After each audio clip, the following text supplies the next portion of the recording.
As Vladimir Putin prepares to invade Ukraine, it's more important than ever to show our enemies around the world that the West is strong, united, and ready to fight for our position of global leadership. Yes, it was embarrassing when a bunch of illiterate goat herders stole all our military gear and chased us out of Afghanistan last year. And yes, it's not a great look that neither American political party reliably trusts the results of our elections. And okay, fine. It is unfortunate that we no longer have a functioning national border and that violent crime is surging from coast to coast and that our population is literally dying through drugs and suicide and sterility with no end in sight. But, Putin should not mistake any of those problems for Western weakness. No, sir. Just look at our next generation of leaders. I'm talking about the Ivy League, where over the weekend, a young swimmer performed dazzling, record-breaking, historic feats of athleticism at the Women's Swimming and Diving Championships. There, a young woman whose birth certificate reads Will Thomas won the 100-yard freestyle, the 200-yard freestyle, and the 500-yard freestyle, setting 5 individual records and pushing all the other gals on Penn's 400 relay team to set a pool record. Yes, just one look at Will Thomas's maidenly Adam's apple shimmering as she glided toward the finish line should send a shiver down Vladimir Putin's spine. The way that her hulking, feminine shoulders plowed through the water, easily overtaking the other young ladies, should strike fear in the heart of Russia's leader. The very words, "Our civilization is strong," seemed to sing from Thomas's big, square, delicate jawline as he took women's sports to new heights in the very heart of the American elite. No. Western civilization is not finished. We're just transitioning. I'm Michael Knowles. This is The Michael Knowles Show.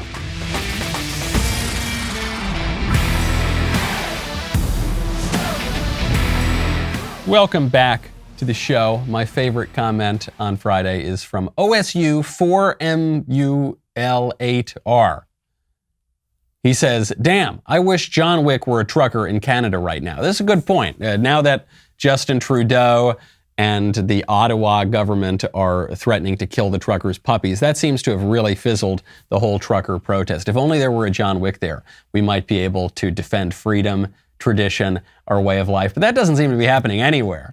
It's not happening over in our own part of the world. It's certainly not happening over in the East, over by Ukraine. It's not good at all. I mean, I really wish that we could clean up our political house. The best I can do is clean up my own house. When I want to do that, I use Naturally It's Clean. When it comes to cleaning your home, you want a cleaning product that is safe, effective, and affordable. That is why I recommend Naturally It's Clean, a home cleaning company dedicated to providing the most effective cleaning products for your home while reducing the use of harmful chemicals. Their secret, powerful plant-based enzymes, nature's solution to cleaning. When I say powerful, I'm talking about hospital-grade enzyme cleaning power. They've got solutions for almost every need in the house, from the kitchen to the bathroom to the laundry room. This is the greatest cleaning product I have ever used. I generally don't do all of the cleaning in the house, but I do a little bit. Usually after dinner, I'll clean my cute little buddy's, high chair. And I'm just telling you, I've used a lot of cleaning products. This one's the best. By far, my wife absolutely loves it. I'm encouraging my listeners to start with 4 of their top products, conveniently packaged together in the Daily Wire Essentials Kit. For a limited time, our listeners can receive 15% off their order. Just enter promo code Michael at checkout when you visit naturallyitsclean.com/Michael. Try these incredible products in your home today. Shipping is free. Everything is made right here in the USA. Naturally It's Clean. Get the Daily Wire 4-pack today. Go to naturallyitsclean.com/Michael. Use code Michael. Get 15% off. Do not delay. Make the smarter, safer choice for your home cleaning today with Naturally It's Clean. Vladimir Putin must be shaking in his boots, don't you think? Why would Vladimir Putin invade Ukraine now when we have a West that has crime surging everywhere. We're all at each other's throats. We can't tell the difference between men and women, and the President of the United States doesn't know what day it is. Golly, can you believe that he would aggress? Can you imagine that? It's so shocking. The situation in Ukraine is accelerating rapidly. This is no longer just Western media propaganda.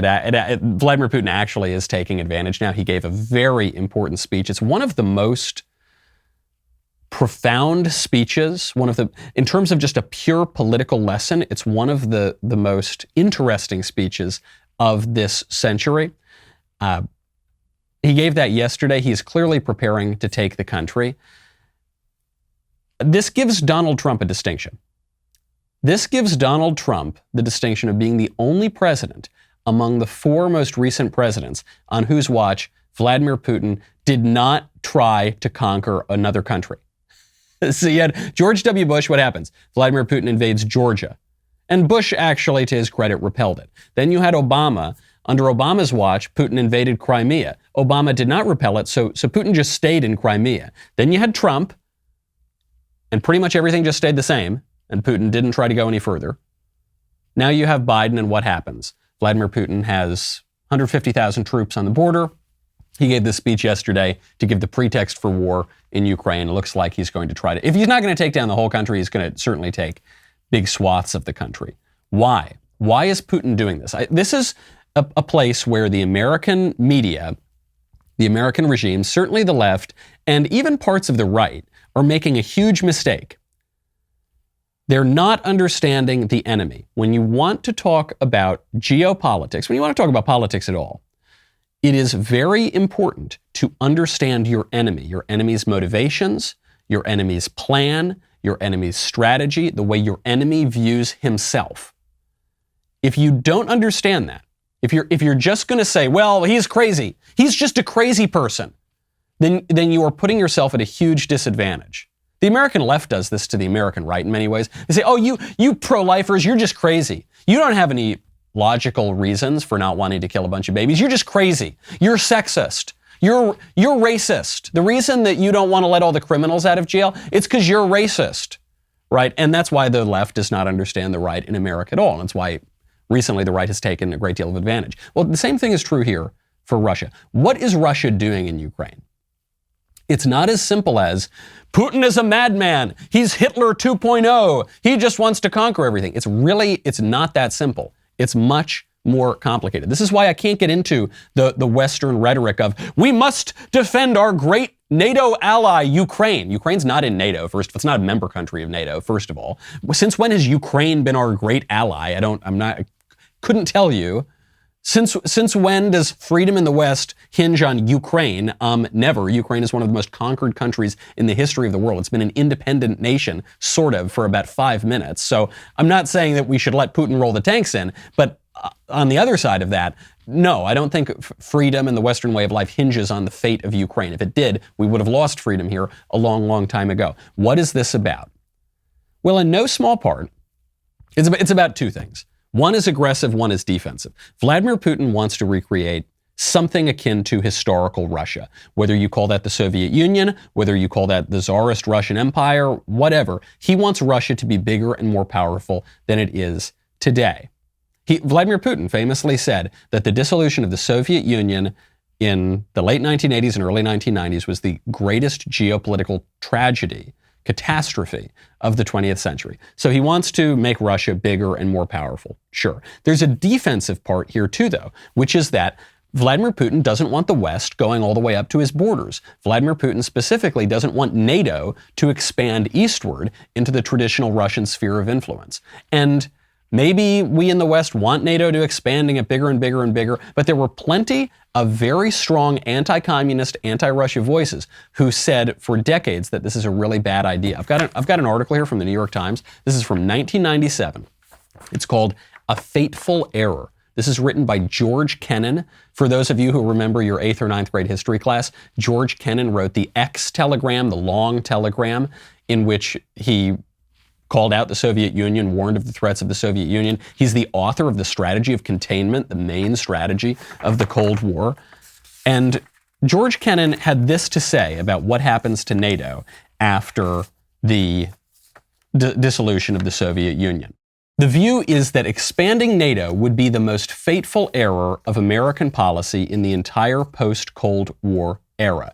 Such a decision may be expected to inflame the nationalistic, anti-Western, and militaristic tendencies in Russian opinion, to have an adverse effect on the development of Russian democracy, to restore the atmosphere of the Cold War to East-West relations, and to impel Russian foreign policy in directions decidedly not to our liking. And last but not least, it might make it much more difficult, if not impossible, to secure the Russian Duma's ratification of the START II agreement and to achieve further reductions of nuclear weaponry. He's saying if you expand NATO, some hawks in America think that they're going to put the West in a much better position vis-a-vis Russia. Actually, it will have the opposite effect. Actually, Russia's going to view that as a major aggression, and they're going to get much more militaristic in response. That's exactly what happened. So why? Why would this all be happening now? Why would Russia expect, okay, sure, George Kennan and some other Pat Moynihan, lots of other strong voices on the Cold War, they were saying don't expand NATO, but why should Russia expect that that's going to be the national policy? Well, Der Spiegel, the German newspaper, just dug this up. Der Spiegel just dug up a document from 1991 in which the West promised Russia that they would not expand NATO eastward. So this was, if not official policy, this was the understanding at the collapse of the Soviet Union. All of which is to say, the complication here, the situation here rather, is much more complicated than anybody is really giving it credit for. Certainly Putin, who's just making his case for war, and even the West. And not every single historical event is Hitler invading Czechoslovakia. Not every single world leader that we don't like is Adolf Hitler. Not every single epoch that we can live through is 1930s or 1940s Germany, okay? And there are complications here. You think about the Cuban Missile Crisis. Part of the reason we got a Cuban Missile Crisis is because the United States botched their policy vis-a-vis the Soviet Union in Cuba and in Turkey, putting missiles there. It's much, much more complicated. So for those who do want to preserve the peace, it's going to take a lot more than just bang, bang, bang, Putin bad, NATO good, expand, expand, expand. You're going to have to recognize some of the legitimate questions that our enemies have and try to answer those with incentives rather than merely saying, rah, rah, let's go to war in Ukraine. Now, when you want complicated views of all sorts of questions, I would strongly recommend you tune into the Jordan Harbinger Show. Do you want a new podcast to look forward to each week? One that's entertaining, informative, and packed with actionable content? Well, it's time you check out The Jordan Harbinger Show, a top-shelf podcast named Best of Apple in 2018. Jordan dives into the minds of fascinating people, from athletes to authors to scientists to mobsters to spies. Oh my.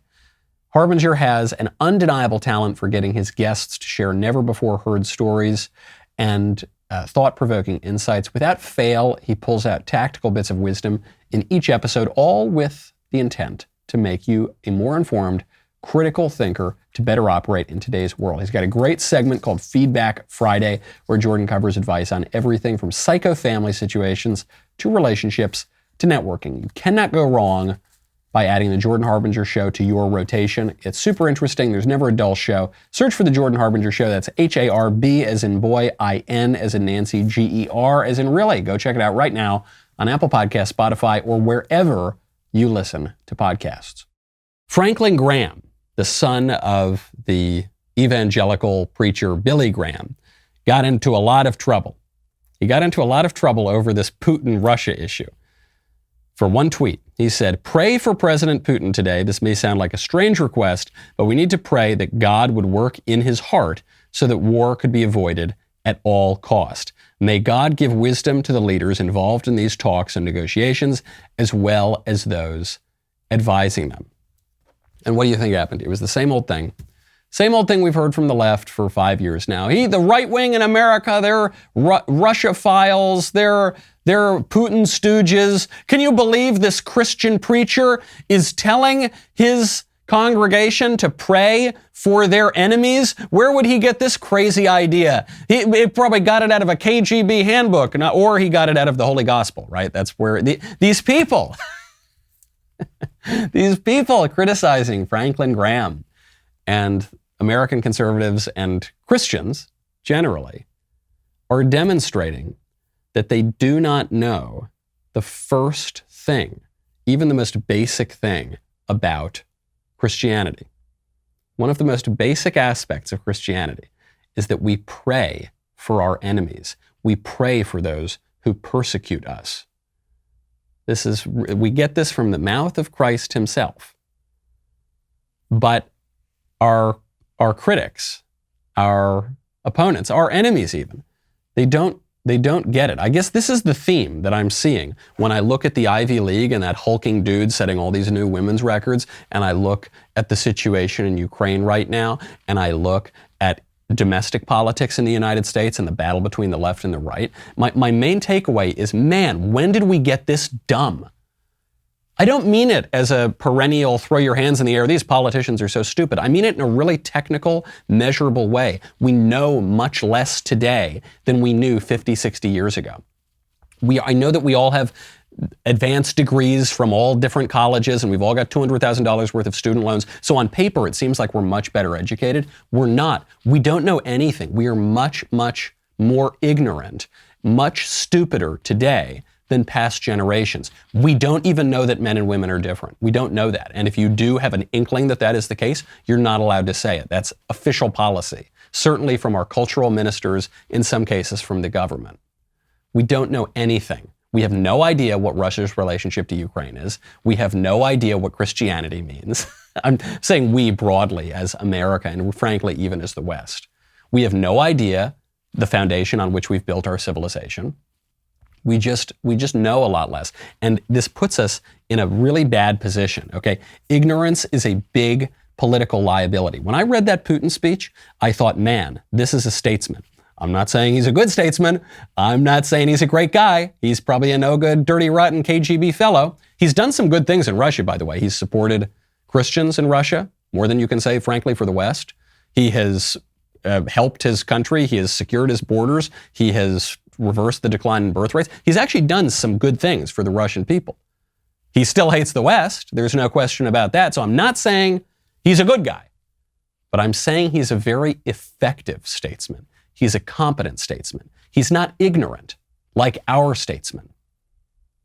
He's not even all that haughty like our statesmen. He's very calculating. He's very measured. There's a reason why Vladimir Putin did not go and invade any other countries when Trump was president.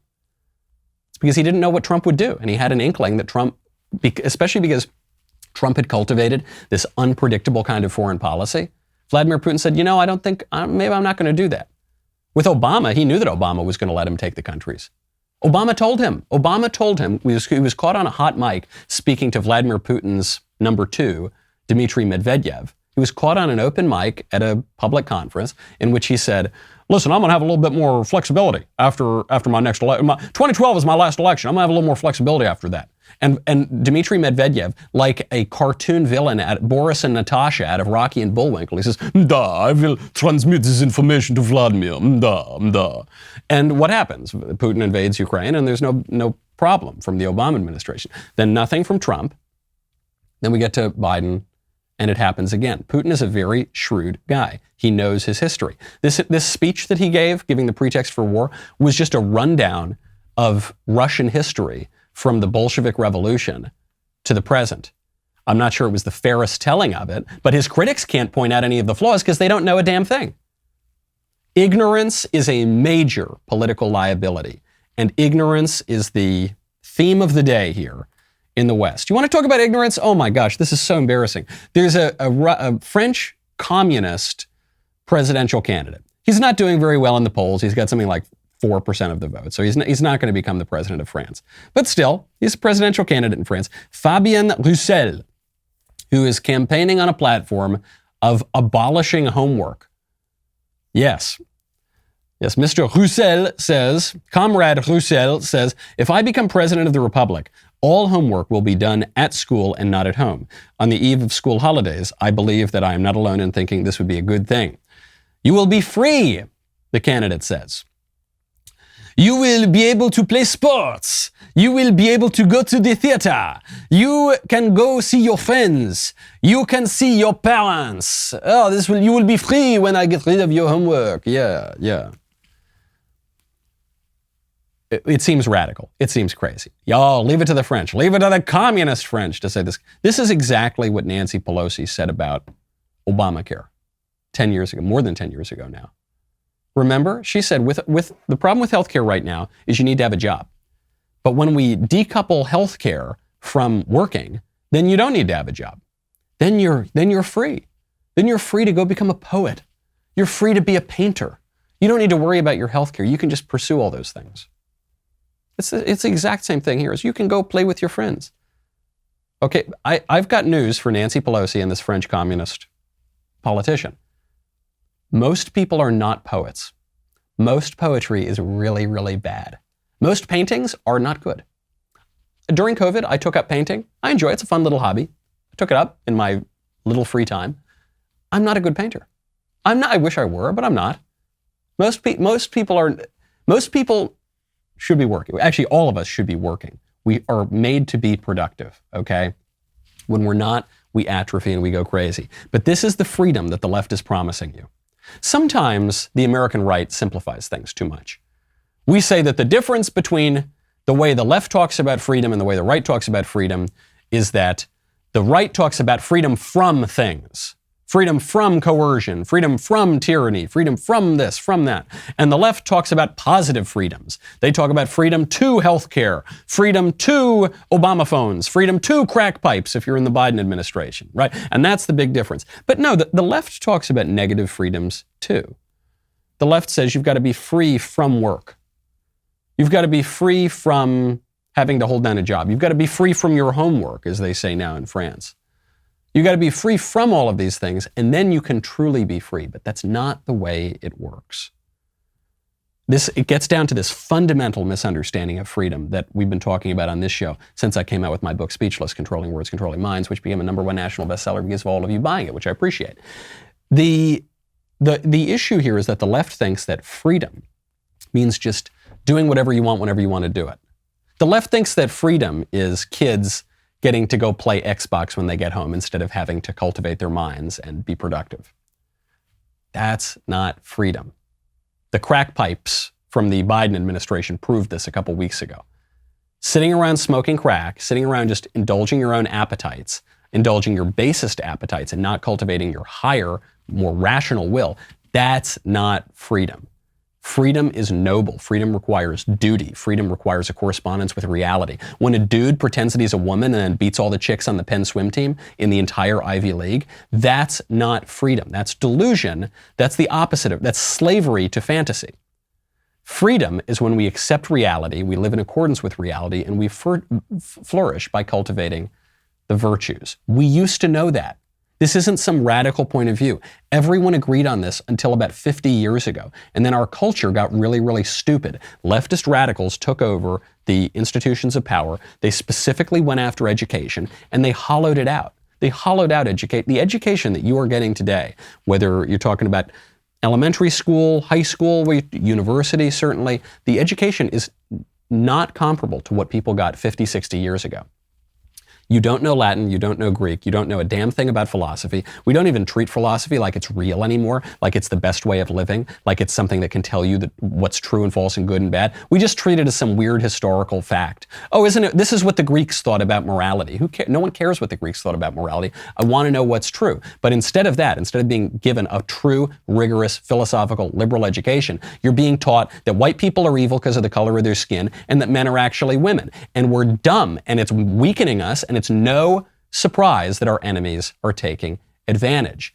It's enough to get your blood flowing, get you really, really tense. When you want to just relax a little bit, get a nice little good night's rest, I strongly recommend you go check out Helix. Helix has a quiz that takes just 2 minutes to complete, matches your body type and sleep preferences to the perfect mattress for you. Why would you buy a mattress made for someone else? With Helix, you're getting a mattress that you know will be perfect for the way that you sleep. They've got soft, medium, and firm mattresses that are great for cooling you down if you sleep hot, mattresses great for spinal alignment to prevent morning aches and pains, even a Helix Plus mattress for plus-sized sleepers. If you're looking for a mattress, you take the quiz, you order the mattress that you're matched to, and the mattress comes right to your door, shipped for free.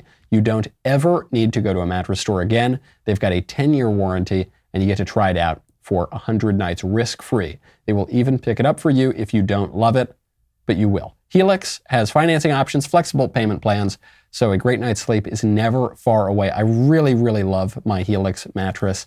It's absolutely terrific. I can't wait to get my little children their Helix mattresses when they move out of the crib. Just go to helixsleep.com/Knowles. Take their 2-minute sleep quiz. They will match you to a customized mattress that will give you the best sleep of your life. Helix is offering up to $200 off all mattress orders and 2 free pillows for our listeners at helixsleep.com/Knowles. That's helixsleep.com/Knowles for up to $200 off and 2 free pillows. Go check out Helix today. Also, America is under attack. The threat is coming from within. That's why we are exposing just who is destroying American institutions and why. There are a lot of answers to this question. One of them in particular will be shown on this Daily Wire series, The Enemy Within. It began streaming exclusively at the Daily Wire last week and features acclaimed journalist and expert in national threats, Lee Smith, as he uncovers a political coup orchestrated by America's ruling elites to generate their own wealth and power at the expense of the American people's safety and freedom. Check out the trailer. What if everything we think we know about our leaders, our society, and our relations with the rest of the world is wrong? America is facing 2 major challenges. One is the Chinese Communist Party. However, the most significant threat comes from within. You're trying to obscure responsibility for 4 million people dying around the world. Okay, Senator Paul, you do not know what you are talking about. We've already seen evidence of how the elites want to run the United States. They're modeling themselves after Chinese autocracy. For over a decade, the People's Republic of China has stood publicly accused of acts of cruelty and wickedness that match the cruelty and wickedness of medieval torturers and executioners. Dianne Feinstein had a Chinese spy as her driver for 20 years. We're not talking about one person infiltrating senior levels at the CIA or the White House. We're talking about an entire elite class throughout the political, corporate, academic, cultural, and media establishment. My name is Lee Smith. I've been a journalist for more than 30 years. This is the most astonishing espionage and infiltration operation in history. What you're going to see in this series will shock you. This is The Enemy Within.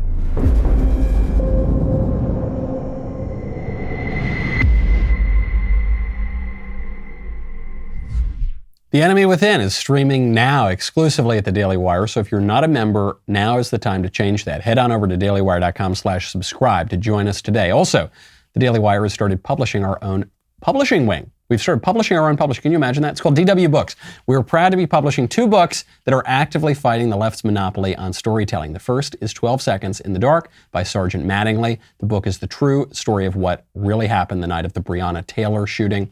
And the second is Fiery But Mostly Peaceful by Julio Rosas, who pulls back the curtain and sets the record straight on BLM riots that broke out across the country in 2020. Rosas, who is reporting from the ground, gives his firsthand experience at the riots. I cannot wait for you to hear their stories. Both are available for pre-order right now on Amazon or anywhere you buy books online. We'll be right back with a lot more.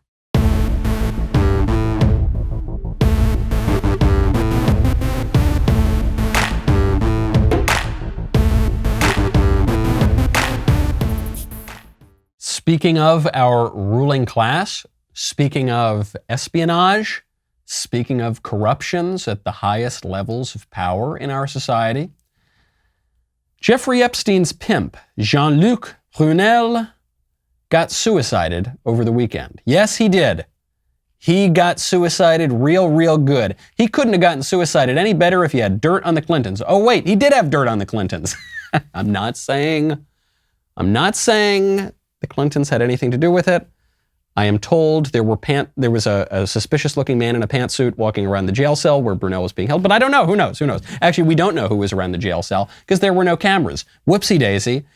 Jean-Luc Brunel, he was this modeling agent who really just effectively acted as a pimp, shuttling girls to Jeffrey Epstein. One time he sent Jeffrey Epstein 3 12-year-old girls from France because they were poor, the families needed the money, and then apparently the girls were the entertainment for one of Epstein's parties.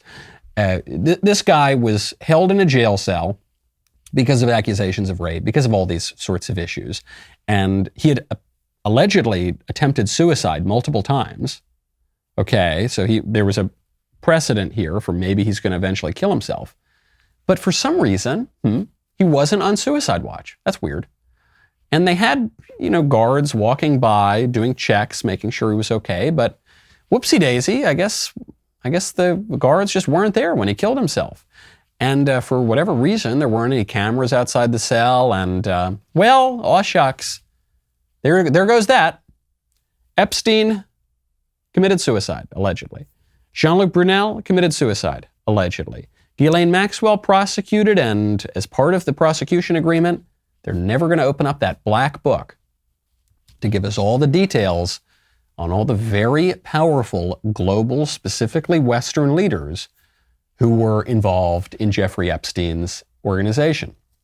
Where did Epstein get all his money? We have no idea. Did Epstein have ties to foreign intelligence? Certainly seems like he did. Ghislaine Maxwell's father, Robert Maxwell, was a well-known intelligence operative for at least 1 or 2 countries, maybe more than that, maybe 3 countries even. So the whole thing is a little weird. Was there state backing in the Epstein operation? We know that when Epstein was being prosecuted the first time, the U.S. attorney at the time was told this was Alex Acosta, right, who was then up for labor secretary under Trump. He was told, no, watch out about this guy. He belongs to intelligence. It's Acosta's own words. That's kind of weird. And then, whoopsie daisy, the main kingpin behind this suicided. The pimp funneling the girls suicided. Ghislaine Maxwell, I guess she's alive, but doesn't look like she's going to be saying very much of anything. Nobody believes this. Nobody believes that Jean-Luc Brunel and Jeffrey Epstein just so happened to accidentally be allowed to commit suicide, and whoops, the cameras broke, and whoops, the guards weren't there, and oopsie daisy, they weren't on suicide watch, and oh well, okay, moving on. No one believes this. Okay. We have very little faith left in our institutions in the West, because those institutions have really been hollowed out, in particular over the last 50 years. But we especially don't have any faith in our intelligence agencies. This is why, by the way, when our intelligence apparatus is trying to sell us a war with Russia over Ukraine, this is why people don't want to do it. I think this is a major reason why we are not eager to go defend the sacred oligarchy of the Ukrainians in the name of freedom or whatever, is because we don't trust the intelligence agencies. We don't trust the State Department. We don't trust the deep state, because the deep state does a lot of shady stuff like this, okay? They're involved with people like Epstein, according to U.S. attorneys in America, and we don't get the full story.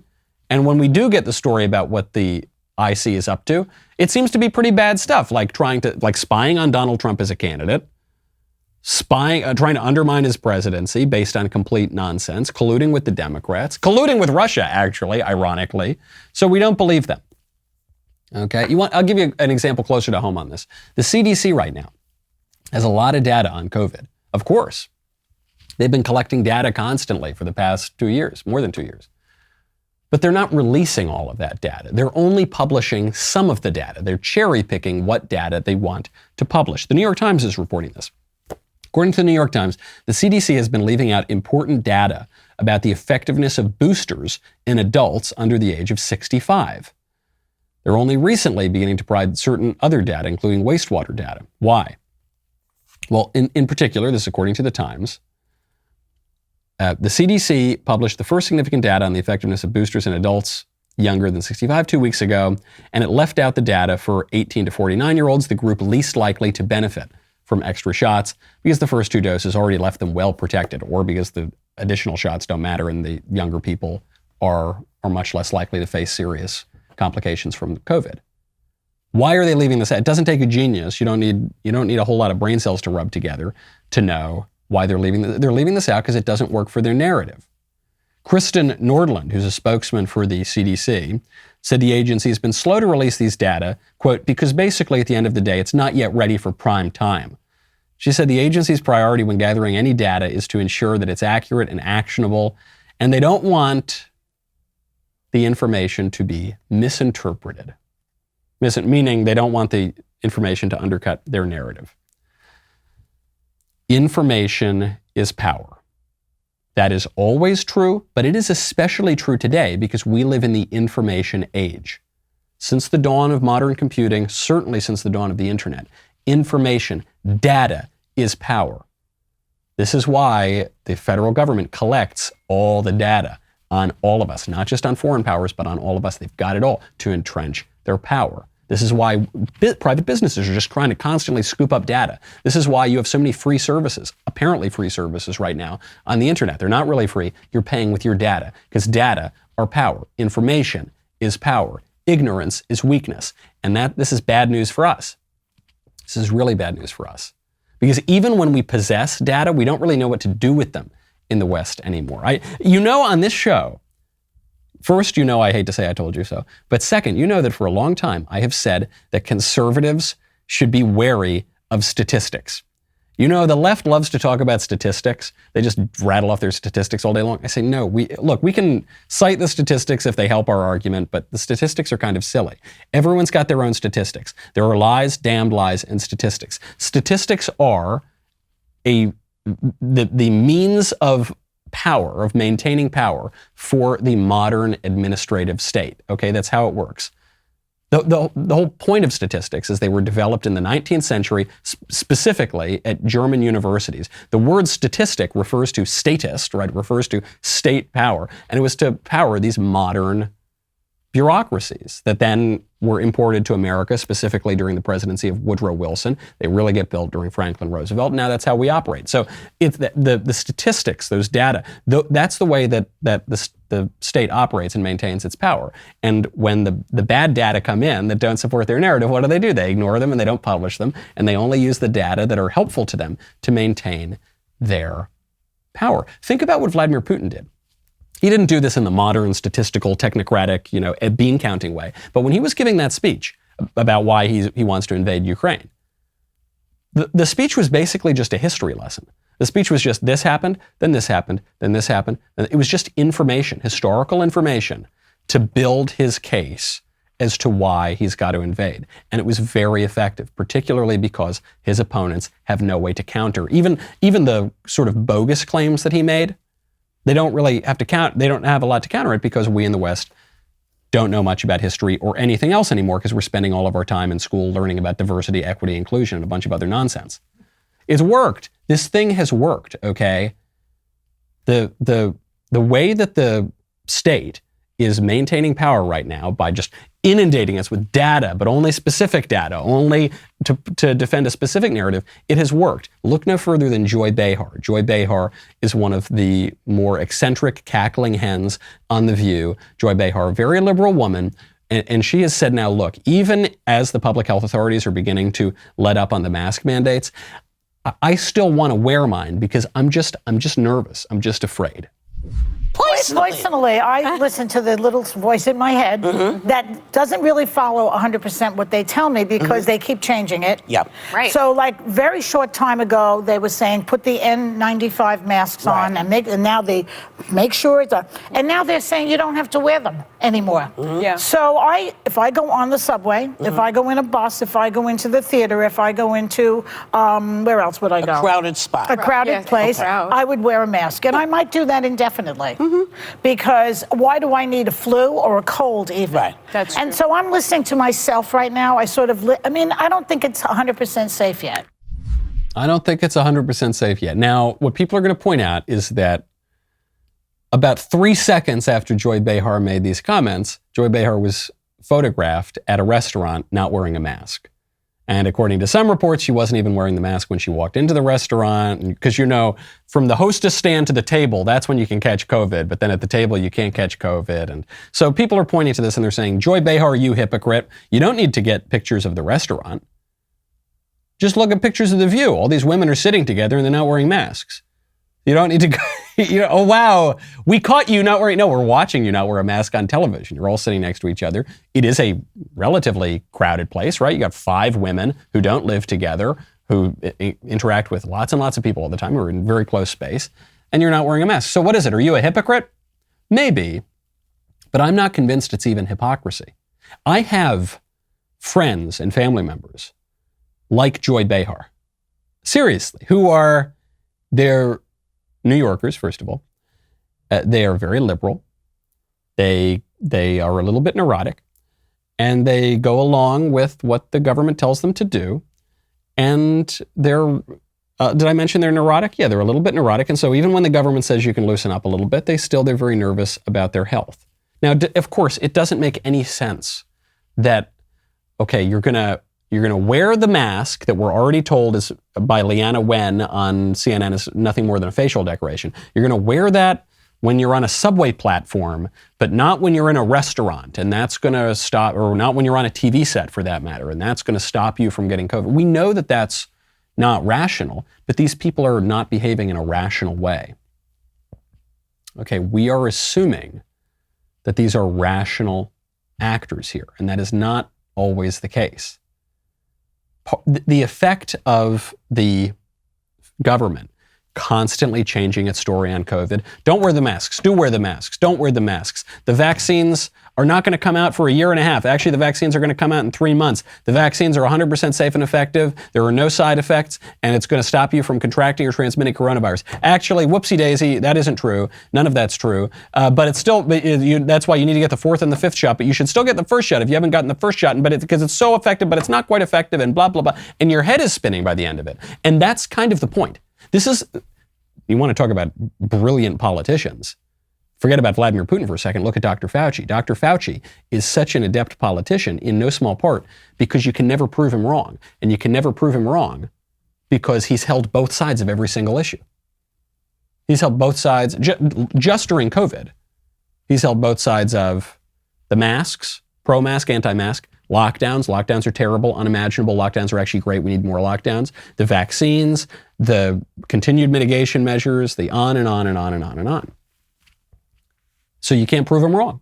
You can't exactly prove him right either, but you can't prove him wrong. He's always got that way out. It's irrational. And so you've got people who just say, I'm just afraid. That's what, I give Joy Behar credit. She's saying, I'm just afraid. I'm just afraid and a little neurotic and powerless. I guess that's probably true. You want to talk about life and death, real issues of life and death?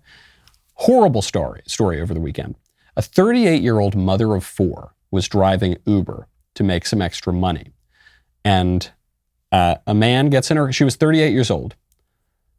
You can tell by the word was that this story is not going to turn out very well. A 22-year-old guy gets in, Calvin Crew, and he puts a gun to the back of her head. And he says, hey, give me your money. And she says, no, please, I don't have this money. I don't have this. Please put the gun down. No. She goes, please, I have a family. I got 4 kids. He says, no. Eventually, the camera goes out. He shoots her. This guy, Calvin Crew, even though he's only 22 years old, he's a career criminal. He's got a rap sheet a mile long.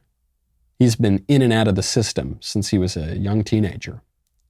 He's got an active criminal case right now involving a firearm. Why was this animal allowed to prowl the streets? Why? Because of criminal justice reform, of course. We hear criminal justice reform, mostly from the libs, but sometimes some conservatives embrace it too. Frankly, Trump pushed this kind of stuff to some degree.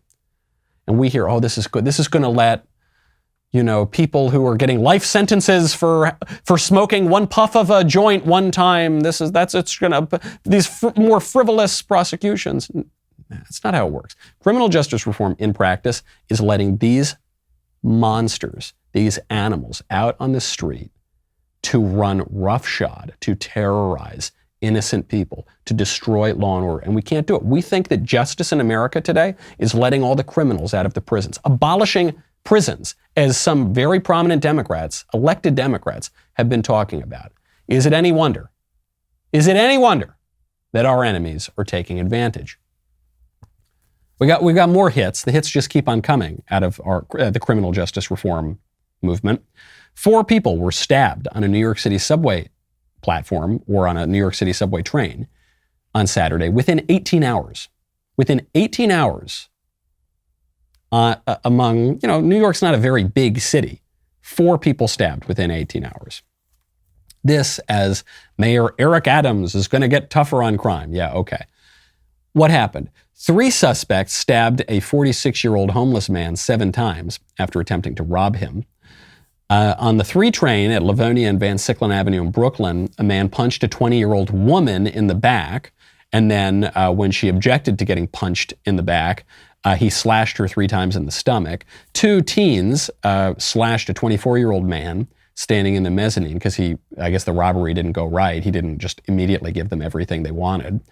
And a 31-year-old man was standing near a man and a woman on a train while the woman was smoking. And apparently this started an argument, and the man from the couple stabbed the guy. Criminal justice reform, right? Isn't that we need to let these people out of prison.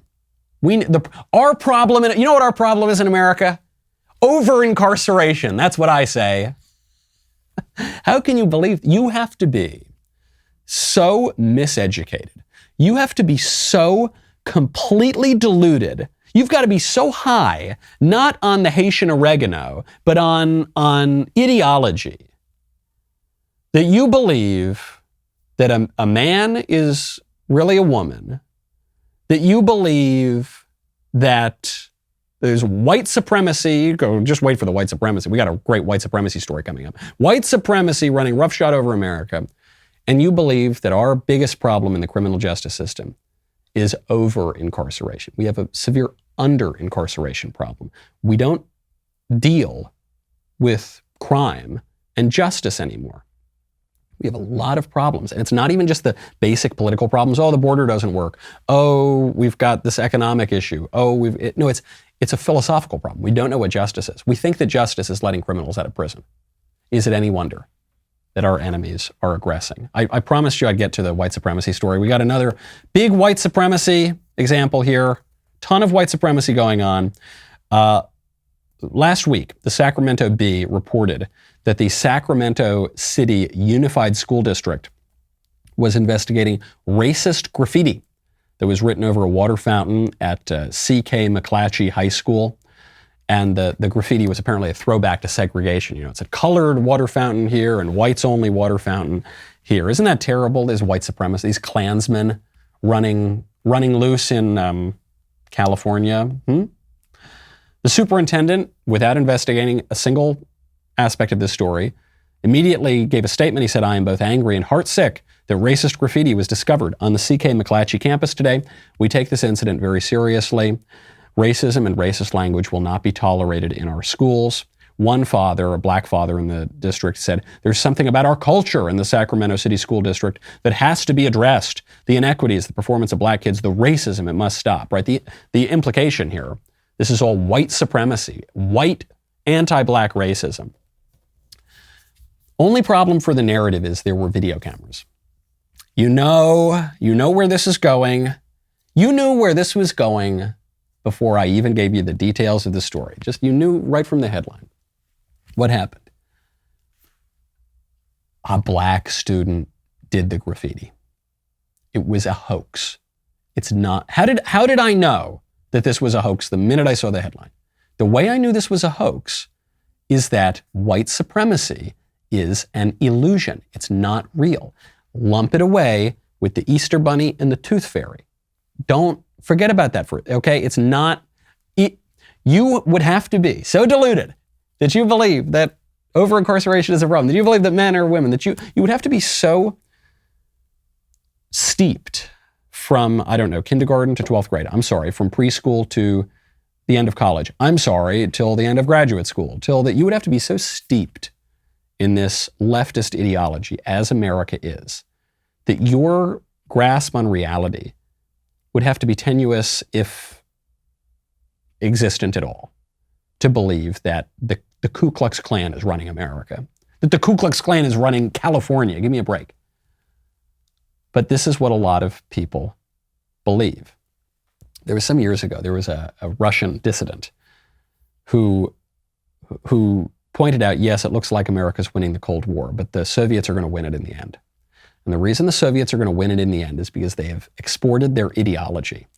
And that ideology is going to poison America. What was his name? Yuri Bren, something with a B. Yeah, there's a very famous clip of this. Perhaps we'll try to play it on the show. And he said, it takes about 2 generations, maybe 3 generations, to hollow out a country, to hollow out a country's confidence, sense of self, logic, reasoning, traditions, operating principles. And so sure, the West thinks it's triumphant as it's winning the Cold War. Just wait, just wait. That's what we're seeing right now. We're seeing right now the culmination of decade after decade of hollowing out of America.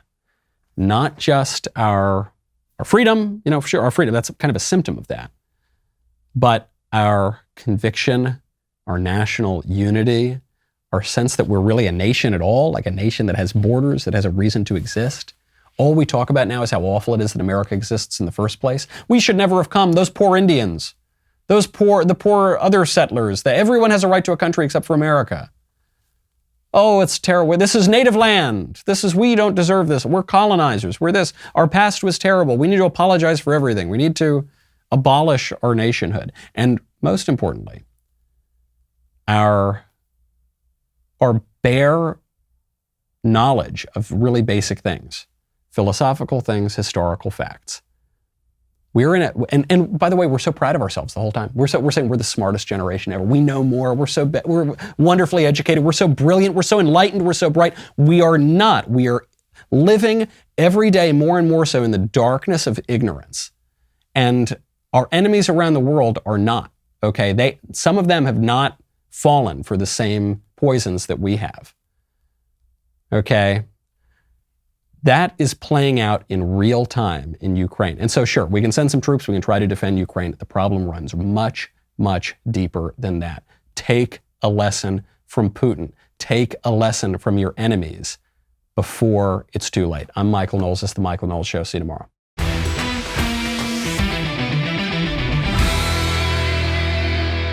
The Michael Knowles Show is produced by Ben Davies. Executive producer, Jeremy Boring. Our technical director is Austin Stevens. Supervising producer, Mathis Glover. Production manager, Pavel Vidovsky. Editor and associate producer, Danny D'Amico. Associate producer, Justine Turley. Audio mixer, Mike Coromina. And hair and makeup by Cherokee Hart. The Michael Knowles Show is a Daily Wire production. Copyright Daily Wire 2022. John Bickley here, Daily Wire Editor-in-Chief. Wake up every morning with our show, Morning Wire, where we bring you all the news that you need to know in 15 minutes or less. Join me and my co-host Georgia Howe for daily coverage of all the biggest stories on Morning Wire.